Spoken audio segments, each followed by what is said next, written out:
बहुत समय पहले की बात है। एक गांव में एक गरीब किसान अपने परिवार के साथ रहता था। उसकी एक ही बेटी थी। वह बहुत सुंदर थी। गरीब किसान ने गांव के जमींदार से कर्ज लिया हुआ था, किंतु गरीबी के कारण वह कर्ज वापस नहीं कर पा रहा था। जमींदार जब भी उस पर कर्ज वापस करने का दबाव बनाता, वह कुछ समय की मोहलत मांग लेता। ऐसे ही कई वर्ष बीत गए। एक दिन जमींदार की दृष्टि किसान की सुंदर पुत्री पर पड़ी, जो युवा हो चुकी थी। किसान की बेटी को देख जमींदार उस पर मोहित हो गया। वह किसान के पास गया और बोला, मैं तुम्हारा पूरा कर्ज माफ कर दूंगा अगर तुम अपने बेटी का विवाह मेरे साथ कर दो। जमींदार की विवाह प्रस्ताव से किसान और उसकी बेटी हैरान रह गए। जमींदार अधेड़ उम्र का कुरूप व्यक्ति था। किसान ने अपनी सुंदर बेटी का विवाह उससे करने से इनकार कर दिया। किसान की इनकार सुनकर जमींदार बौखला गया और तुरंत अपने कर्ज के पैसे मांगने लगा। किसान के पास पैसे नहीं थे। उसने मोहलत मांगी, लेकिन जमींदार ने मना कर दिया और उसे जेल पहुंचाने की धमकी देने लगा। अंत में दोनों का मसला गांव की पंचायत में पहुंचा। पूरा मसला सुनने के बाद पंच बोले, ये मामला कुछ उलझा हुआ है। किसान तो कई वर्षों से कर्ज चुका नहीं पा रहा और उसकी स्थिति को देखते हुए लगता नहीं कि वह कर्ज चुका पाएगा। बेटी का विवाह वह जमींदार से करना नहीं चाहता। ऐसे में बहुत सोच विचार कर हम यह फैसला किसान की बेटी की किस्मत पर छोड़ते हैं। पंच आगे बोले, यहां जमीन पर काले और सफेद कंकड़ पड़े हुए हैं। जमींदार इन कंकड़ों में से 2 कंकड़ उठाकर 2 थैलों में रखेगा। किसान की बेटी को बिना देखे उन थैलों में से कंकड़ निकालना होगा। पहला, यदि वह काला कंकड़ निकालती है तो उसे जमींदार से शादी करनी पड़ेगी और किसान का कर्ज माफ कर दिया जाएगा।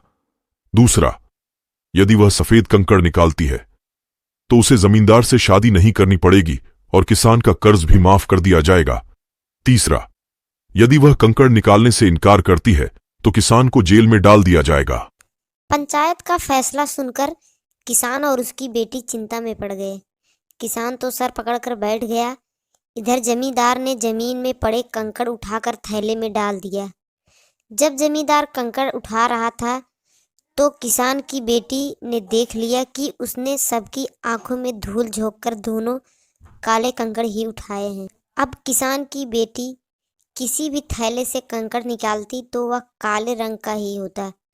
जमींदार इतना धूर्त होगा ये उसने सोचा नहीं था, लेकिन उसे किसी भी हाल में इस मुसीबत से बाहर निकलना था।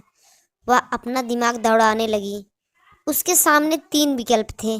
पहला, थैलों में से कंकड़ निकालने से मना कर दे और पिता को जेल जाने दे। दूसरा, थैलों में से कंकड़ निकाले और चुपचाप जमींदार से शादी कर ले। तीसरा, पंचों को जमींदार की धूर्तता के बारे में बता दे। तीसरा विकल्प उसे ठीक लगा, लेकिन पंचों को बताने पर भी इस मुसीबत से छुटकारा नहीं मिलता। पंच जमींदार से कंकड़ बदलवा लेते और अंत में निर्णय उसकी किस्मत पर ही निर्भर करता। वह ऐसा उपाय सोचने लगी जिससे उसे पंचों को कुछ कहना भी ना पड़े और वह जमींदार से शादी करने से भी बच जाए। एक उपाय उसके दिमाग में आ ही गया। वह आगे बढ़ी और जमींदार की थैलों में से एक कंकड़ निकाला, लेकिन उसे देखे बिना ही जमीन में गिरा दिया। जमीन में गिरकर वह कंकड़ अन्य कंकड़ों में जा मिला। हाय, ये क्या हो गया? कंकड़ का रंग तो मैं देख ही नहीं पाई और वह मेरे हाथों से नीचे गिर गया। अब मैं क्या करूं? किसान की बेटी पंचों को देखकर जानबूझकर परेशान होने का नाटक करने लगी। सभी पंच इस बात पर सहमत हो गए। इधर ये सुनकर जमींदार के होश उड़ गए, लेकिन अब वह क्या कहता। पासा पलट चुका था। वह चुप ही रहा। किसान की बेटी ने जब थैले में से कंकड़ निकाला तो वह काले रंग का था। सबने मान लिया कि पहले उसने सफेद कंकड़ निकाला था।